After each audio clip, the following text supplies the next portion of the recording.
Hello manifesters, welcome to my channel. Friends, जब हमारा कोई ड्रीम होता है, डिज़ायर होता है, हम उसके लिए लॉ ऑफ अट्रैक्शन फॉलो करते हैं। मतलब कई सारे टेक्निक्स हम करते हैं। तो हम ये एक्सपेक्ट करते हैं कि हमारा जो ड्रीम है, डिज़ायर है, वो मैनिफेस्ट हो जाएगा। एंड हमें लगता है कि इस समय तक ये ड्रीम मैनिफेस्ट हो जाएगा। और उस समय तक हम बड़े बेसब्री से इंतज़ार करते हैं। ठीक है।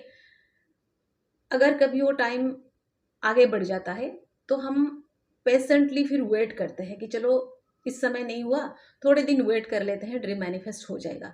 जब उस समय तक भी वो ड्रीम मैनिफेस्ट नहीं होता है, फिर हमारे मन में विचार आने लगते हैं। हम सोचते हैं क्यों मैनिफेस्ट नहीं हुआ। मैम ने तो बताया था कि ये टेक्निक करने से मैनिफेस्ट हो जाएगा, मैंने सही तरीके से किया तो, अब हुआ नहीं तो क्या करूं। फिर जाके मैम से पूछूं कि मैम मैंने ये टेक्निक किया, फिर मेरा ड्रीम मैनिफेस्ट क्यों नहीं हुआ।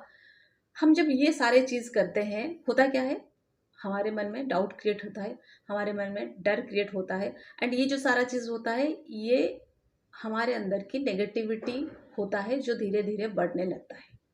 हमने शुरू में क्या किया था, लॉ ऑफ अट्रैक्शन फॉलो किया था, टेक्निक अप्लाई किया था, मतलब हमने पॉजिटिव स्टेप लिया था। ठीक है। कुछ पॉजिटिविटी अप्लाई किया था अपने ड्रीम और डिज़ायर मैनिफेस्ट करने के लिए। अब हम क्या कर रहे हैं, हम अब नेगेटिविटी क्रिएट कर रहे हैं। जो ड्रीम मैनिफेस्ट होने वाला होता है, उसको अपना समय चाहिए होता है, वो मैनिफेस्ट होने वाला होता है, उस समय हम नेगेटिविटी क्रिएट करके, रेजिस्टेंस क्रिएट करके उसको होने से रोक देते हैं। फिर वो ड्रीम मैनिफेस्ट नहीं हो पाता। फिर हमें लगता है कि हमारे लिए लॉ ऑफ अट्रैक्शन काम नहीं कर रहा है, हमारा ड्रीम डिज़ायर हम मैनिफेस्ट नहीं कर पा रहे हैं। ठीक है। इसके लिए हमें ये जानना बहुत ज़्यादा ज़रूरी है कि ड्रीम मैनिफेस्ट कब तक होता है, जो कि मैं आज के इस वीडियो में आप लोगों को बताने वाली हूँ। ठीक है। तो फिर चलिए शुरू करते हैं आज का वीडियो। एंड उससे पहले सब्सक्राइब कर लेते हैं ये चैनल।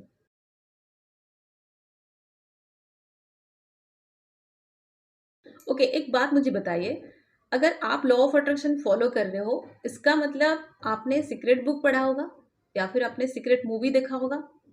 एंड उस बुक में या फिर उस मूवी में रोंडा वायर ने क्लियरली एक्सप्लेन किया है, एक एग्जाम्पल के थ्रू, कि ड्रीम या डिज़ायर मैनिफेस्ट होने में कितना समय लगता है। याद है ना आपको? और अगर आपने बुक नहीं पढ़ा है, मूवी नहीं देखा है, तो मैं आपको रिकमेंड करूंगी, भले आप बुक मत पढ़िए, लेकिन तुरंत जाके यूट्यूब में सीक्रेट मूवी देखिए। 1 आवर समथिंग का मूवी होता है, वो इंग्लिश में भी होता है, हिंदी में भी होता है, जाके उसको एक बार देख लीजिए। उसमें क्लियरली बताया गया है कि ड्रीम मैनिफेस्ट होने में कितना समय लगता है। प्रॉब्लम क्या होता है, बहुत सारे यूट्यूब वीडियोस होते हैं, बहुत सारे सक्सेस स्टोरीज जिसमें बताया जाता है, और उसमें ये बताया जाता है कि मैंने ये किया तो वो मिल गया, मैंने वो किया तो वो मिल गया। मैंने सवेरे उठा एंड मैंने देखा कि मेरे अकाउंट में पैसा नहीं आया है, तो मैंने ये टेक्निक किया एंड 10 मिनट के बाद मेरे पास नोटिफिकेशन आया, मेरे पास पैसा आ गया। कोई ये कहता है कि मैं रात को यूनिवर्स को लेटर लिख के सो गया एंड मैं जब सवेरे उठा तो मेरे अकाउंट में पैसा आ गया था। एंड ये सारी बातें सुन के आपको लगता है कि आपका जो ड्रीम है, जो डिज़ायर है, वो इंस्टेंट मैनिफेस्ट हो जाना चाहिए। कभी आपने नोटिस किया है, ये जो इंस्टेंट मैनिफेस्टेशन होता है ना, देखना, ये अकाउंट में पैसा आ जाने वाला मैनिफेस्टेशन ही होता है। आपको ये वीडियो देखनी जरूर चाहिए, लेकिन खुद उसके बारे में सोचना चाहिए, एनालाइज करना चाहिए, समझना चाहिए कि चीज़ है क्या। मुझे बताइए, अकाउंट में पैसा क्या बिना रीजन के आउट ऑफ ब्लू आ जाते हैं कभी भी? अगर आउट ऑफ ब्लू कहीं आता होगा ना, तो फिर वो रिकवर हो जाएगा, कहीं से अगर गलती से आ गया तो रिकवर हो जाएगा। अगर आपको पैसा मिलना होता है, तब भी आपके अकाउंट में पैसा आता है। एंड अकाउंट में पैसा आने में कभी 1 आवर, 2 आवर, 5 आवर, 6 आवर, या फिर कभी 1 डे, 2 डे का आगे पीछे हो जाता है, बिकॉज ऑफ नेटवर्क इशू, कभी सर्वर डाउन, कभी छुट्टी आ जाता है, ये सब की वजह से, है कि नहीं? तो पैसा थोड़ा आगे पीछे होके आता है। एंड लोग आपको स्टोरी बताते हैं कि मैंने हो पोनो पोनो किया तो मेरे अकाउंट में पैसा आ गया, मैंने लेटर लिख दिया तो मेरे अकाउंट में पैसा आ गया। एंड आप उसी को देख के उसी के पीछे पड़ जाते हो। आपको लगता है ऐसे ही ड्रीम मैनिफेस्ट होता है, मेरा ड्रीम तो वैसे ही मैनिफेस्ट होगा, एकदम इंस्टेंट, या फिर जितने समय में मैंने सोचा है उतने समय में। ठीक है। ऐसा नहीं होता है। मैं आपको अपना एक दिसंबर का स्टोरी बताती हूँ, लेकिन मैं इसको सक्सेस स्टोरी नहीं कहूँगी, मैं इसको मैनिफेस्टेशन स्टोरी नहीं कहूँगी, क्योंकि मैं ये सबको मैनिफेस्टेशन नहीं मानती हूँ। एक्चुअली हुआ ये कि मुझे दिसंबर 2022 को कुछ पैसे चाहिए थे। ठीक है, मुझे कहीं इन्वेस्ट करना था, 50 to 60,000 अराउंड मुझे चाहिए था। मेरे पास वैसे मेरे अकाउंट में सम लाख्स ऑफ रुपीज़ पड़े थे, लेकिन मैं उसको निकालना नहीं चाहती थी। मुझे 50 to 60,000 अरेंज करना था। तो मुझे किससे पैसा मिलना था? मैंने क्या किया, उन्हें फ़ोन लगाया कि भाई मुझे जो पैसा आपको देना है वो पैसा मुझे दीजिए, क्योंकि मुझे चाहिए पैसा। उन्होंने क्या किया था, 6 to 8 मंथ्स वो मुझे टालते आ रहे थे, और मैंने उनको 6 to 8 मंथ्स का टाइम भी दे रखी थी। मतलब तब से मैं सुन रही थी कि उनको कुछ प्रॉब्लम है, मैं थोड़ा वेट कर रही थी, फिर वो बोलते थे कुछ प्रॉब्लम है, मैं फिर वेट कर रही थी। तो अब 6 to 8 मंथ्स हो चुका था। तो अब मुझे मतलब कहने के लिए आसान हुआ, या फिर मैं थोड़ा फोर्स करके मैं उन्हें कह पाई कि देखो 6 to 8 मंथ्स हो चुका है, अब मैं और समय नहीं दे सकती, एंड इस समय मुझे पैसों की सख्त ज़रूरत है, तो आप मुझे दे दीजिए। एक दो बार हाँ नहीं करने के बाद, एक दो बार टालने के बाद, उन्होंने मुझे जो पैसा मुझे देना था उन्होंने मुझे अकाउंट में सेंड कर दिया। दूसरा ये हुआ कि यूट्यूब से कुछ पैसा आना था, वो पैसा आ गया। तीसरा हुआ, जो मैंने कहा कि मेरे अकाउंट में सम लाख्स ऑफ रुपीज़ पड़े थे, तो उसका जो इंटरेस्ट होता है, क्वार्टरली इंटरेस्ट, जो कि दिसंबर के मंथ में आना होता है, वो भी आ गया। मतलब ये सारी चीज़ मेरे दिमाग में नहीं थे। मुझे लग रहा था कहाँ से मैं ये अरेंज करूँ, एंड इतना पैसा तो कहीं से आने वाला है नहीं, ये सब करके मैं सोच रही थी। लेकिन मैं 2-4 दिन में देख रही थी कि मेरे अकाउंट में पैसा आते जा रहे हैं, एंड उतना अमाउंट ऑफ मनी मेरे पास हो गया, मेरा काम हो गया।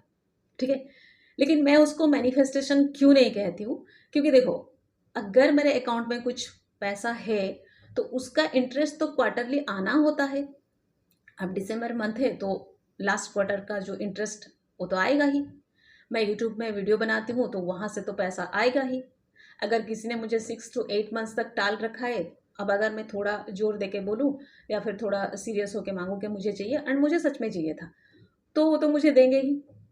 तो इस हिसाब से पैसा मिल जाएगा।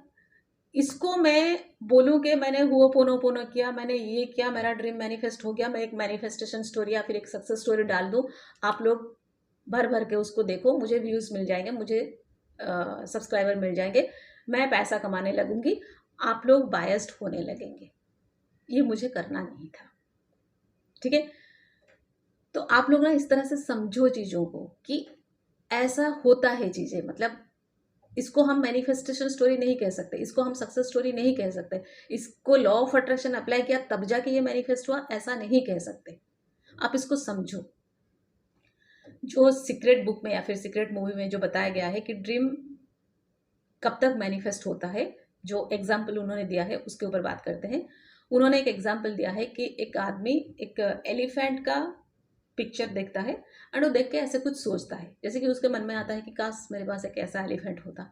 तो उसको कुछ आवाज़ सुनाई देता है। जब वो घूम के देखता है, उसके बगल में आके एलिफेंट पहुंच गया, मतलब वो एलिफेंट एकदम तुरंत से प्रकट हो गया। एंड उसके बाद का जो क्लिप है वो है कि वो आदमी बैठ के एलिफेंट का पॉटी साफ कर रहा होता है। ठीक है, तो इस एग्जाम्पल के थ्रू उन्होंने बताया है कि आप जो चाहते हो, अगर वो आपको इंस्टेंट मिल जाएगा तो उसमें बहुत सारे प्रॉब्लम्स हैं। इसीलिए आप जो चाहते हो, यूनिवर्स उसे इंस्टेंट मैनिफेस्ट नहीं करता, वो थोड़ा समय देता है। क्योंकि जो चीज़ आप चाह रहे होते हैं ना, थोड़े समय बाद आपको समझ आ जाता है कि भाई एलिफेंट अगर मुझे मिल गया तो मैं उसे रखूँगा कहाँ, मैं उसे खिलाऊँगा क्या, मैं उसे पालूँगा कैसे, मैं अगर उसके पॉटी साफ करूँगा तो बाकी काम कब करूँगा।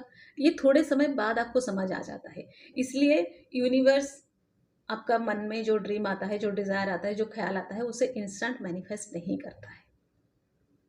ठीक है, अब ये बात लॉजिकली सही लगता है। क्योंकि हमें बताया गया है कि लॉ ऑफ अट्रैक्शन मैजिक है, तो हम उस पर लॉजिकली सोचना एकदम से बंद कर दिए हैं। आप ये सोचो कि आप जब उस चीज़ को लॉजिकली नहीं सोचते हो तो आपको बेवकूफ़ बनाना आसान है। वो जो भी कहेंगे आप सब कुछ मानोगे, बिना क्वेश्चन किए, बिना सोचे, बिना उसको एनालाइज किए, एंड वही होता है। ठीक है, तो रोंडा वायर ने उस बुक में जो लिखा है कि ड्रीम मैनिफेस्ट जो होता है वो इंस्टेंट नहीं होता है। ये तो हम समझ गए कि जो ड्रीम है वो इंस्टेंट मैनिफेस्ट नहीं होगा, चलो ये मान लिए। अब मैनिफेस्ट कब होगा, ये भी सवाल है। इसको मैं आपको रिप्लाई करना चाहूंगी अपने एक्सपीरियंस से। मैंने देखा है, एक ड्रीम होता है, एक ड्रीम मन में क्रिएट होता है, हम चाहते हैं कि वो मैनिफेस्ट हो जाए। उसके लिए हम लॉ ऑफ अट्रैक्शन भी करते हैं, टेक्निक भी करते हैं, उसके लिए हम बाकी एफर्ट भी देते हैं, हम मेहनत भी करते हैं। मैं तो करती हूँ, मतलब ऐसा कोई ड्रीम नहीं है जिसके लिए मैं सिर्फ लॉ ऑफ अट्रैक्शन करूँ एंड अपना एफर्ट ना दूँ, मैं वो नहीं करती हूँ। क्योंकि मैं एक वर्कहोलिक पर्सन हूँ, मुझे काम करना ही पसंद है। बिना काम के मैं बैठी रहूँगी कोई टेक्निक करके एंड वो चीज़ मैनिफेस्ट हो जाएगा, वो मुझे ही मज़ा नहीं आएगा। ठीक है? तो मैं अपना एफर्ट देती हूँ एंड जब मैं वो सब कुछ कर रही होती हूँ, मुझे वो ड्रीम चाहिए होता है। कभी कभी वो ड्रीम टाइम पे मैनिफेस्ट नहीं होता है, कभी कभी वो ड्रीम मैनिफेस्ट नहीं होकर वो ड्रीम अलग हो जाता है, कुछ अलग मैनिफेस्ट हो जाता है। उसमें मैंने देखा है कि मैं दुखी होती हूँ, मुझे लगता है अरे मैं तो ये चाहती थी, ये कैसा हो गया, ये तो नहीं चाहिए था। लेकिन कुछ समय बाद समझ आता है कि ये जो हुआ ना अच्छा हुआ। कुछ समय बाद जाके समझ आता है कि वो जो ड्रीम मैंने देखा था वो तो अब मैनिफेस्ट होने जा रहा है। मैं इसके ऊपर कंप्लीट एक एग्जाम्पल भी देने वाली हूँ जो मेरे साथ हुआ है, अभी हुआ है, हो रहा है। हुआ ये कि मुझे अपना घर बनाना था। ठीक है? मतलब अपना घर मेरा ड्रीम था एंड मैं अपने हस्बैंड के पीछे पड़ी थी कि अपना घर बनाना है, अपना घर बनाना है। एंड मेरे हस्बैंड अपने काम को लेके अपने जॉब में इतना बिजी थे कि वो बोल रहे थे हाँ चलो ठीक है, तुम देख लो कहीं से, तुम लैंड ले लो एंड कंस्ट्रक्शन शुरू कर दो। ये सारा कुछ मेरे ऊपर छोड़ रखे थे। लैंड तो मैंने ले लिया लेकिन मुझे कंस्ट्रक्शन जो स्टार्ट करने का मुझे हिम्मत नहीं हुआ, मतलब मुझे लगा मैं नहीं कर पाऊंगी ये काम। एंड मैं उनके ऊपर डिपेंड करती थी, वो टाइम नहीं दे पाते थे। ऐसे होते होते काफ़ी समय गया, 4 5 6 साल चला गया। उसके बाद हम लोगों ने एक फ्लैट खरीदा। ठीक है? जब मैंने फ्लैट खरीदा तो मुझे दुख हुआ क्योंकि मुझे अपना घर चाहिए था। मतलब एक घर हो, आपका घर के सामने गार्डन हो, घर के जो रूफ पे आपके वहाँ पे भी एक अच्छा सा बढ़िया सा गार्डन हो, आपका एक अच्छा सा बैल्कनी हो, ये सारा कुछ मेरा ड्रीम था। एंड जब हम लोगों ने फ्लैट लिया, बहुत कुछ चीज़ हमको फ्लैट में कॉम्प्रोमाइज़ करना पड़ा। लेकिन उस समय सिचुएशन ऐसा था कि हमको फ्लैट ही लेनी पड़ी। ठीक है? तो जब हमने फ्लैट लिया मैं दुखी हो गई। अरे मेरे को तो घर चाहिए था अपना, इतना पैसा हम लोगों ने लगाया, खरीदा भी, लेकिन एक फ्लैट लिया। अपना घर तो है लेकिन गार्डन नहीं है, अच्छा सा बैल्कनी नहीं है, जो छत है उसको हम अपने हिसाब से यूज़ नहीं कर सकते। ये मैं पहले पहले मैं ऐसे दुखी होती थी। ठीक है? थोड़े समय के बाद क्या हुआ, मैं मैं बहुत फ्रीक्वेंट मूव करती हूँ। जैसे मैं अपनी बेटी के पास चली गई, फिर मैं कभी अपने हस्बैंड के पास चली जाती, फिर कहीं ऐसे करके मैं जब मूव करती तो तब मुझे समझ आया कि ये फ्लैट है ना इसीलिए अच्छा है, क्योंकि अपार्टमेंट है तो मैं अगर लॉक करके कहीं निकल भी जाती हूँ एंड मैं अकेले रहती भी हूँ तो क्योंकि अपार्टमेंट है तो वो सेफ्टी वहाँ पे पूरा मेंटेन होता है। ये एक चीज़ समझ आया कि हाँ फ्लैट हुआ तो ये अच्छा हुआ। पहले मैं फ्लैट के लिए दुखी थी, फिर मुझे समझ आया कि हाँ चलो ये चीज़ ठीक है। अब कुछ समय बाद हम अपना घर लेने जा रहे हैं। ठीक है? पहले हमने फ्लैट ले लिया, अब हम अपना घर लेने जा रहे हैं। अब जो हम अपना घर लेने जा रहे हैं, अब मुझे समझ आ रहा है कि अगर मैं उस समय घर लेती तो और भी बहुत सारी चीज़ मिस हो जाता। मैं जब इस समय घर ले रही हूँ, इस समय और भी बहुत सारी चीज़ उसके साथ मैनिफेस्ट हो रहे हैं या फिर बहुत सारी चीज़ों का मुझे बेनिफिट मिल रहा है इस समय लेने का।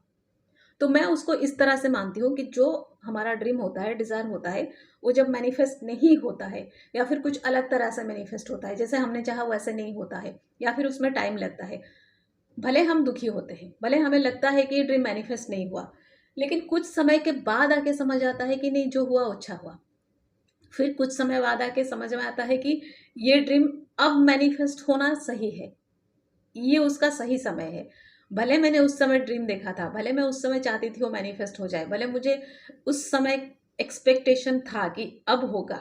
ठीक है? मैं उस समय एक्सपेक्ट कर रही थी कि अब हो जाना चाहिए, उसमें समय लगा, कुछ और हुआ। आज की डेट में हम वही सेम चीज़ मैनिफेस्ट करने जा रहे हैं, मतलब वही सेम अपना घर मैनिफेस्ट करने जा रहे हैं, उसमें बहुत सारे बाकी सुविधाएं भी ऐड हुआ है। अब जो मैनिफेस्ट हो रहा है ना, अब मेरा वो सारे जो जो ड्रीम था वो तो मैनिफेस्ट हुआ, उसके साथ भी बहुत सारे चीज़ मुझे मिल रहा है, मतलब ये बोनस मिल रहा है। ये मैंने नहीं सोचा था, ये मैंने कैलकुलेट नहीं किया था, ये मेरा प्लानिंग नहीं था, लेकिन बहुत सारे चीज़ मुझे उसमें ऐड होके मिल रहे हैं। बहुत सारा बेनिफिट मुझे और मेरे परिवार वालों को सबको हो रहा है। ठीक है? तो मैं ये मानती हूँ कि जब जो चीज़ होना होता है तब होता है, एंड जब होता है तब बहुत अच्छे से होता है। इसलिए हम अगर कोई ड्रीम रखते हैं, कोई ड्रीम हमारा होता है, हम उसे मैनिफेस्ट करना चाहते हैं, उसके लिए हम लॉ ऑफ अट्रैक्शन करते हैं, उसके लिए हम टेक्निक्स अप्लाई करते हैं, लेकिन उसके बाद उस ड्रीम का मैनिफेस्ट होना, ये हमको छोड़ देना चाहिए उसके ऊपर। यहाँ पे हमें बिलीफ रखना चाहिए कि वो कर रहा है ना, सही कर रहा है। अगर कुछ और मैनिफेस्ट हुआ है तो उसके पीछे भी कोई रीज़न है। अगर अब मैनिफेस्ट नहीं हो रहा है तो उसके पीछे भी कोई रीज़न है। अगर कुछ समय लगता है तो उसके पीछे भी कोई रीज़न है, एंड जो भी रीज़न है एक अच्छा वाला रीज़न है। ठीक है, ये बिलीफ हमें करनी चाहिए। एंड मेरा ये बिलीफ होता है, एंड ये बिलीफ मेरा बहुत स्ट्रांग होता है। मैं लॉ ऑफ अट्रैक्शन फॉलो करती हूँ। मैं टेक्निक तो बहुत कम अप्लाई करती हूँ, मैं अपना एफर्ट देती हूँ, क्योंकि मुझे ये नहीं कहना है कि मैंने कुछ नहीं किया, बस मैंने टेक्निक किया एंड यूनिवर्स तुम मुझको दे दो। नहीं, मैं यूनिवर्स को ये कहना चाहती हूँ कि मैंने अपना पूरा एफर्ट दिया, मैंने अपना पूरा कर्म किया, अब तुम्हारे हाथ में है, तुम जो भी फल दोगे जब दोगे मुझे मंजूर है, बिकॉज आई ट्रस्ट यू। ये मेरा कम्युनिकेशन करने का तरीका होता है यूनिवर्स के साथ। मैं इस तरह से यूनिवर्स के साथ कन्वर्सेशन करती हूँ, या फिर यूनिवर्स के साथ मेरा रिलेशन इस तरह का है। मैं इस लेवल तक यूनिवर्स को बिलीव करती हूँ। अगर आप लॉ ऑफ अट्रैक्शन फॉलो करते हो, अगर आप लॉ ऑफ अट्रैक्शन को बिलीव करते हो, मैं आपको सजेस्ट करूँगी कि 100% बिलीव करो, या फिर 100 से ज़्यादा परसेंट बिलीव करो। आप बिलीव करो, थोड़े समय के बाद आपका बिलीफ डगमगाए, आप किसी और के वीडियो देख लेते हो, आपके बिलीफ में फिर डाउट आ जाता है, आप किसी और का वीडियो देख लेते हो, आपका बिलीफ फिर डिस्परेट में बदल जाता है। ऐसा नहीं होना चाहिए। आपका रिलेशन यूनिवर्स के साथ है, आप उसके लिए लॉ ऑफ अट्रैक्शन करते हो। अपना रिलेशन यूनिवर्स के साथ खुद बनाओ, दूसरों की बात में आके मत बनाओ। जो आपको बात करनी है यूनिवर्स से बात करो। आप जब दूसरों की तरह बात करते हो ना, यूनिवर्स को समझ आ जाता है कि ये आपका ओरिजिनल बातें नहीं है, ये आपका ओरिजिनल थॉट नहीं है। आप जैसे हो, जो भी हो, यूनिवर्स आपको एक्सेप्ट करेगा। आप जैसे हो बिल्कुल वैसे बन के यूनिवर्स के सामने चले जाओ। दुख होता है यूनिवर्स को बोलो, खुशी होती है यूनिवर्स को बोलो। हाँ, सब कुछ करने के बाद बिलीव करो कि वो जरूर करेगा, एंड वो जो करेगा अच्छा ही करेगा। देखना फिर वो आपकी लाइफ में होने लगेगा, एंड अच्छा नहीं, बहुत अच्छा कुछ होने लगेगा। ठीक है, एक बार यूनिवर्स को स्ट्रांगली बिलीव करो, अपने हिसाब से बिलीव करो, किसी और की मत सुनो, फिर देखो रिजल्ट क्या मिलता है। तो friends, that's all for today. Stay happy always, bye bye.